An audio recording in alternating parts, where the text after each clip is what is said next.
Well, hello there. Hey everyone, I'm back in Lily's bedroom. We redid her bedroom about 2 years ago. We painted the walls. It used to be pink and totally made it into a teen bedroom that fits her personality. But it has been 2 years, and sometimes it's fun to just switch out some of the pillows and some of the colors to give it a fresh new look without spending a lot of money. Ooh, and now you're looking for a good time. I think you should take a chance with me. And do you wanna get the mood? Hi. So what we did was we added this cute little feature. It's just a little wood stand with a basket and a real snake plant.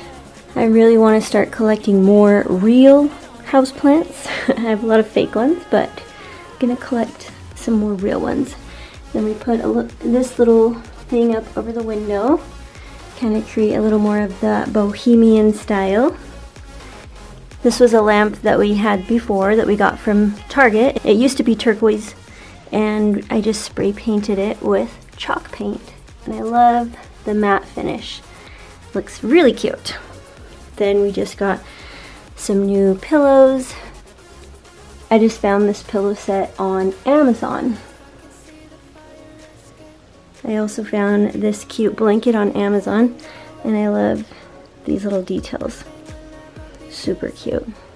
So I'll put the links to everything that I got in the description of this video, but mostly I shop on Amazon and that's where I find everything. Switched out the rug, did a little layering. Not sure how I like these two layered together, but I like the idea of layering. And since we got brown carpet in here, just trying to brighten it up as much as possible, because this is a basement bedroom. Just trying to do whatever we can to keep it light and fresh in here as much as possible. So there is Lily's slightly revamped bedroom.